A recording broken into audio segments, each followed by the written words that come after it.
அனைத்து தமிழ் உள்ளங்களுக்கும் வணக்கம்.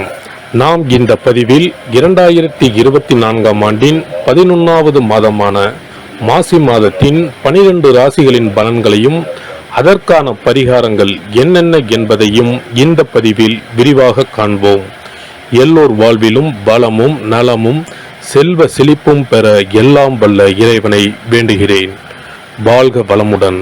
நிகழும் ஸ்ரீ மங்களகரமான தமிழ் வருடம் சோபகிருது 2024ஆம் ஆண்டு மாசி மாதம் 13/2/2024 செவ்வாய்க்கிழமை அன்று வளர்பிறை சதுர்த்தி திதியில் புத்திரட்டாதி நட்சத்திரத்தில் அமிர்த யோகம் சதுர்த்தி விரதம் கூடிய நன்னாளில் இந்த மகத்தான மாசி மாதம் பிறக்கின்றது. மாத தொடக்கத்தில் மாசி மாத கிரக நிலைகளை ஆராய்ந்து பார்க்கும் போது மேச ராசியில் குரு பகவானும், கன்னி ராசியில் கேது பகவானும், மகர ராசியில் செவ்வாய், புதன் மற்றும் சுக்கிர பகவானும் சஞ்சரிக்கின்றனர். கும்ப ராசியில் சனி பகவானுடன் சேர்ந்து சூரிய பகவானும் சஞ்சரிக்கின்றனர். மீன ராசியில் ராகு பகவான் சஞ்சரிக்கின்றார். தமிழ் மாதங்களில் 11வது மாதமான மாசி மாதம் இது வழிபாட்டிற்கு உரிய மாதமாகும். சூரியன் கும்பராசியில் பயணம் செய்வதால் இந்த மாதத்தினை கும்ப மாதம் என்றும் அழைப்பார்கள். சூரிய பகவான் பிப்ரவரி 13 அன்று மகர ராசியில் இருந்து கும்பராசிக்கு பயிற்சியாகின்றார். மாசி மகம் வருடத்திற்கு ஒரு முறை வீதம் மட்டுமே வரும். அதாவது மாசி தமிழ் மாதத்தில் மகம் நட்சத்திரத்தில் எப்போது பௌர்ணமி வருகிறதோ அன்றைய தினம் மாசி மகம் ஆகும். 12 வருடங்களுக்கு ஒரு முறை வருகின்றதை மகா மாசி மகம் தினம் என்று அழைக்கிறோம். இது கும்பகோணம் கும்பேஸ்வரர் கோவிலில் வெகு விமர்சையாக நடைபெறும். அதேபோல் திருக்கோஷ்டியூர் பெருமாள் கோவிலிலும் இந்த திருவிழாக்கள் வருடத்தில் ஒரு முறை வருகிற மாசி மகத்தில் நடைபெறும். இந்த நாள் எதற்காக நாம் கொண்டாடுகிறோம் என்றால், நமது பாவங்களை போக்கவும், பித்ருக்களை வேண்டுவதற்கும், தோஷங்களை போக்கவும் மற்றும் மகப்பேறு கிடைக்கவும் நாம் கொண்டாடுகின்றோம். அனைத்து வருடங்களிலும் ஒரே மாதிரி தேதிகள் வராது. வருடா வருடம் தேதிகள் மாறும். கங்கை, காவிரி போன்ற நதிக்கரைகளில் புனித நீராடி நாம் முன்பின் செய்த பாவங்களை போக்கலாம். அதே சமயத்தில் புனித ஸ்தலங்களுக்கு இந்த நாளில் நாம் செல்வதன் மூலம் இறைவன் அருள் பெறலாம். இந்த நாளில் நாம் அருள்மிகு சிவபெருமான், முருகப்பெருமான், அம்பிகை மற்றும் பித்ருக்களை வணங்கி அருள் பெறலாம். நதிக்கரைகள், கடல்கள், குளங்களுக்கு செல்ல முடியாதவர்கள் உங்கள் வீட்டில் உள்ள தண்ணீரை புனித நீரென நினைத்து கொண்டு நீராடலாம். ஆங்கில மாதம் மார்ச் 5 இரவு 9:30 மணிக்கு ஆரம்பித்து மார்ச் 7 விடியற்காலை 12:05 மாசி மகம் முடிவடைகிறது. துலாம் ராசி அன்பர்களுக்கு சித்திரை 3, 4ஆம் பாதம், சுவாதி, விசாகம் 1, 2, 3ஆம் பாதம் நட்சத்திரங்களில் பிறந்தவர்களுக்கு இந்த மாதத்தில் உங்களது ராசிக்கு பாதகாதிபதியான சூரிய கிரகம் 5ஆம் இடத்தில் யோகாதிபதியான சனி பகவானுடன் இணைவு பெற்று சுழல்கிறது. அடுத்த மாதத்தில் ருணரோக சத்ருஸ்தானமான 6ஆம் இடத்திற்கு வந்து ராகுவுடன் இணைந்து சஞ்சாரம் செய்ய போகிறது. இதனால் அதற்கு முன்பாகவே அனைத்து நன்மைகளும் நடந்து முடியும். குரு பகவான் வலிமையுடன் 7ஆம் இடத்தில் நிற்கிறார். ராசிக்கு 12இல் கேது கிரகம் அமர்ந்திருக்கிறது. செவ்வாய் கிரகத்தின் வலிமையான சுழற்சியால் கெடுபிடியும் அனாவசிய மன இறுக்கமும் ஏற்பட்டாலும் பாதகமில்லாமல் தான் நகரும். எதிர்பாராத பண வரவுகளுக்கு பஞ்சமில்லாத மாதம் இது.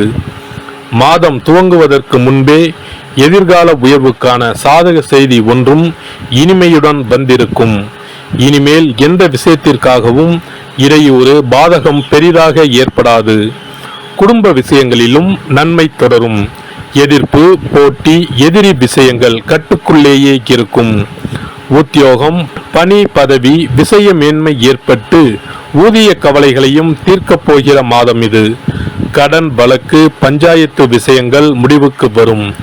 இளம் சுவாதி நட்சத்திரக்காரர்களுக்கான திருமண சுபகாரிய விஷயங்கள் நல்லபடியாக ஈடேறும். இல்லத்திற்கான உயர்தர உடைமைகள், பொன் பொருள், ஆபரணங்கள், வாரிசுகளின் எதிர்கால தேவை என்று திட்டம் போட்டு இருக்கிற விஷயங்களில் சாதகமான உயர்வுகளும் ஏற்படும். இம்மாத 3வது வாரத்திலிருந்து சுவாதி மற்றும் விசாக நட்சத்திரக்காரர்கள் பொன்னான அதிர்ஷ்டங்களை அடைவார்கள். இம்மாத சனி மற்றும் வெள்ளி செவ்வாய்க்கிழமைகளில் ஆச்சரியப்படுகிற உயர்வுகள் உண்டாகும். தொழில், வியாபார, நிர்வாக, பட்ஜெட் விஷயங்கள் இம்மாத 11ஆம் தினத்திற்கு பிறகு லாப வரவுகளை கொடுக்கப் போகிறது. இம்மாத 5, 13, 17, 25வது தினங்களில் நெடுங்கால ஆசை திட்டங்களை பூர்த்தி செய்து கொள்ளலாம். மிகப்பெரிய சந்தோஷங்களை கொடுக்கப் போகிறது. உயர்கல்விக்கான ஒத்துழைப்புகள் குடும்பத்தார் மூலம் உண்டாகும். எல்லாவித முயற்சிகளுக்கும் லாபம் கிடைக்கும். சொந்த தொழிலில் ஈடுபட போகிறீர்கள். பெரிய பதவி, பொறுப்பு வாய்க்கப் போகிறது. வியாபாரிகளுக்கு சென்ற சுமார் 1 வருடத்திற்கு மேலாகவே பின்னடைவையே கண்டு வந்த இத்துறையினருக்கு உலகளாவிய சந்தை நிலவரம் மிகவும் அனுகூலமாக மாறி வருகிறது. இந்த மாதம் நம்பிக்கை ஊட்டும் மாதமாகும். மேலை நாடுகளில் உலக பிரசித்தி பெற்ற உற்பத்தியாளர்களுக்கு சமமாக தரத்தில் உயர்ந்து வரும் இந்திய பொருட்களுக்கு உலக சந்தையில் நல்ல வரவேற்பு இருக்க உள்ளதை இப்போதே கிரக நிலைகள் எடுத்து காட்டுகின்றன. இது உங்களுக்கு ஒரு அரிய சந்தர்ப்பம், பயன்படுத்திக் கொள்ளுங்கள். கலைஞர்களுக்கு பல மாதங்களுக்கு பிறகு முதன்முறையாக கிரக நிலைகள் உங்களுக்கு சாதகமாக மாறி வருகின்றன. அரசியல் துறையினருக்கு புதிய வாய்ப்புகள் தேடி வரும். வருமானம் உயரும். ஆடம்பர வசதிகள் மீண்டும் கிட்டும். வரவேண்டிய பாக்கிகளில் ஓர் பங்கு கிடைத்துவிடும். மக்களிடையே மறுபடியும் புகழ் ஓங்கும். அரசியல் தொடர்புகள் ஆதாயம் தரும். மாணவர்களுக்கு சென்ற மாதம் ஏற்பட்ட நன்மைகளை இம்மாதம் எதிர்பார்க்க இயலாது. புத்தகத்தை எடுத்தாலே உறக்கம் வரும். சோர்வு அதிகரிக்கும். சேர்ந்தாற்போல சில மணி நேரம் கூட படிக்க இயலாமல் இடையூறுகள் ஏற்படும். விவசாயிகளுக்கு வயல் பணிகளில் கவனம் குறையும். கால்நடைகளினால் பண விரயம் ஆகும். அண்டை நிலத்தாரோடு பகை உணர்ச்சி மேலிடும். மருத்துவ செலவுகள் ஏற்பட்டாலும் சமாளித்து விடுவீர்கள். பரிகாரம்: இம்மாத பிரதி சனிக்கிழமை ராகு கால வேளையில் ஸ்ரீ கால பைரவருக்கு உங்களது வயது எண்ணிக்கையில் மிளகு முடிச்சு தீபமேற்றி வழிபடவும். தொடர்ந்து நவக்கிரக சனீஸ்வரரையும் வழிபடவும். சிறப்பு பரிகாரங்கள்: வருமானத்தை பெருக்குவதற்கு வருமானம் வந்ததும் அல்லது சம்பளம் வாங்கியதும் அந்த தொகையில் 1% தொகையை தனியாக எடுத்து வைத்து விடுங்கள். அந்த பணத்தில் பாலால் செய்த இனிப்பு வகைகள், வாயில் போட்டாலே தித்திப்புடன் எளிதில் கரைந்து வாயிற்குள் போய்விடக்கூடிய இனிப்பு வகைகளை வாங்கி ஆதரவற்றோர், சாலையோர பணியாளர்கள், தூய்மை பணி செய்வோர், ஆதரவற்ற நிலையில் வறுமையில் வாடும் குழந்தைகள் மற்றும் தொழிலாளர்களுக்கு கொடுங்கள். மகிழ்ச்சியுடன் உங்கள் கைகளால் இனிப்புகளை கொடுங்கள். இப்படி செய்வதால் சனி சுக்கிர யோகம் உண்டாகும். இதனால் வருமானம் பெருகுவதுடன் கையில் பணம் சேர்ந்து கொண்டே இருக்கும். வருமானத்திற்கு தடையோ பஞ்சமோ வராது. ஏதாவது ஒரு வகையில் பணம் வந்து கொண்டே இருக்கும். இது தவிர மாத சம்பளம் வாங்கியதும் அல்லது கைக்கு வருமானம் வரும்போது ஒவ்வொரு மாதமும் முதல் செலவாக வீட்டிற்கு கல்லுப்பு, ஊறுகாய் போன்றவற்றை வாங்கி வைக்கவும். கல்லுப்பு, ஊறுகாய் போன்றவை மகாலட்சுமிக்கு மிகவும் விருப்பமான ஒன்று. இந்த பொருட்கள் வீட்டில் இருந்தால் மகாலட்சுமியின் அருள் வீட்டில் இருந்து கொண்டே இருக்கும். எந்த காரணத்திற்காகவும் இந்த பொருட்களை தானமாகவோ கடனாகவோ கொடுக்க கூடாது. தினமும் வீட்டை சுத்தம் செய்து அதிகாலையில் நீராடி வீட்டில் உள்ள மகாலட்சுமியின் படத்திற்கு முன் அமர்ந்து ஓம் யம் ஓம் அங் சிவாய நம, சவ்வும் நம சிவாய நம, ஸ்ரீயும் நம சிவாய நம, அங் உங் வங் சிவாய நம என்ற மந்திரத்தை சொல்ல வேண்டும்.